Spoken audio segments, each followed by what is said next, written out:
One of those is the International Legal Forum, and we're joined now by its chair and CEO, Arsen Ostrovsky. Great to have you, Arsen. Thank you, Carlos. First of all, maybe a little background, why that first Durban conference is today, even today, 2 decades later, seen as such a significant, and certainly to some, I would say, infamous event.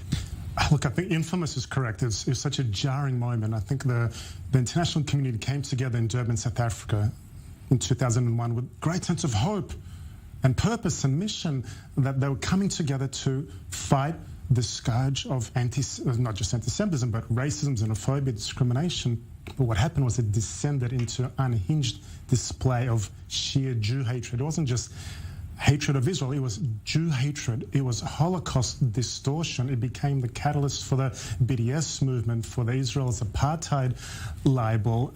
Essentially what was meant to be a conference to fight racism became a conference to promote racism against one group of people and one only, the Jewish nation. Right. Israel, in fact, I believe was the only nation mentioned in the final statement by name as testament. Now, we should mention there have been sort of follow-up conferences over the years, and now we have this event coming in North. Talk about, for example, how the Israeli government and how specifically your organization has been preparing for this event. You know, there certainly have been follow-up conferences, and it's important to note, for example, in 2009 follow-up conference, none other than Mahmoud Ahmadinejad spoke there.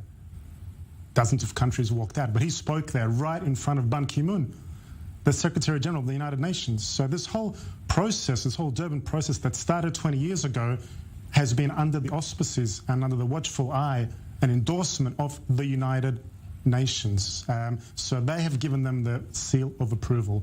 But as you said, I think 2001, it may have caught not just the Jewish community, but Israel and those supporters of Israel may be off guard. It certainly hasn't done so now because we know what to expect. We've seen the hatred. We've seen its effects. When you look at what's happening in the streets today across America, across Europe, this violence against Jews, it doesn't happen in a vacuum.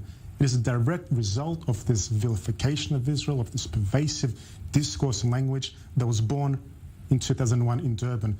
So a lot of organizations, ours, the International Legal Forum, we have been trying to expose and underscore the anti-Semitic roots of Durban. We've been calling on nations, especially in Europe, to not give any credence to this festival of hate, especially those countries, for example, that have adopted the IHRA, the Holocaust Remembrance Alliance definition of antisemitism, and that are yet to withdraw from this conference, the very epitome of Jew hatred and anti-Semitism, for them to show that if they do mean that they are serious about fighting anti-Semitism, that they are serious about combating racial hatred, and that they do promote tolerance, to say no to Durban IV. Right. Now, it had some results. I said there's some 20 countries, mainly Western European nations, including the U.S., that are not participating. But, of course, many others are, some that are openly hostile to Israel, but not all of them. And the argument you hear from them is, we understand we're going into the Durban conference with our eyes wide open, but better we're there and we engage with it rather than we boycott it. What's your answer to that approach? It's very simple. 20 principled nations, leading democracies, have said that they will not give any kind of legitimacy to this conference because they see very clearly with their eyes that it is tainted, it is rotten to the core with anti-Semitism. So they will not legitimize it in any way. For those countries that are remaining, a number of them in Europe, for example, they have to ask themselves, are they aligning themselves with democracies, with liberal values, or are they aligning themselves with countries that are staying in this conference, such as Iran, such as North Korea, such as Cuba, Russia, China, and the Taliban with Afghanistan now? Which side of history do they want to be on? They have to ask themselves. Right. Now, you mentioned the work of your organization and other NGOs, and there's also going to be a counter conference that day that's going to be organized by some other NGOs, and the Israeli ambassador to the United Nations, Gilad Erdan, will be speaking there, or at least virtually. But what about Israel? You spoke about NGOs. Israel certainly as a government, and it was very distracted, we should know, 20 years ago in the midst of the Second Intifada by what was going on here. How do you think the response has been by the Israeli government going into this? Look, I think they've taken it very seriously.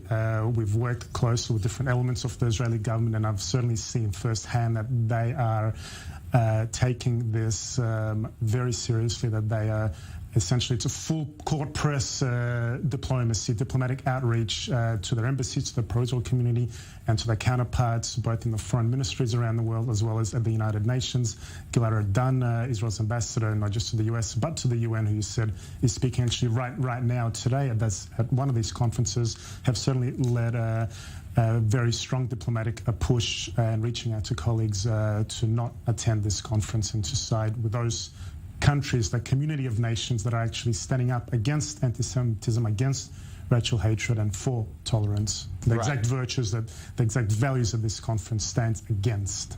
Now, we have to again note this is a UN-sponsored conference, which is why it certainly initially in the follow-ups have gained some degree of international legitimacy, despite the anti-Israel bias. Again, a big argument between those who say we have to engage in the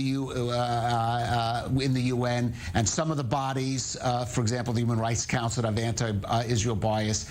The Biden administration has taken that approach. I mean, what's your feeling about that? I mean, what does this prove or not prove about the UN, the fact that this summit is taking place? Look, this is the fourth such summit that's taking place. To those that have said and are saying that by staying in we can affect change. Right, that is the approach, the argument. Correct, but that's exactly what I'm saying, because this is the fourth such conference now that they're holding, celebrating 20 years.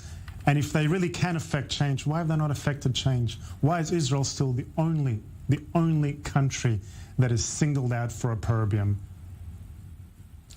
Well, okay, I guess that's your argument there. And of course, we'll have to see what actually comes out of that event on Wednesday. Arsen Ostrovsky of the International Legal Forum, thank you for joining us on The Rundown.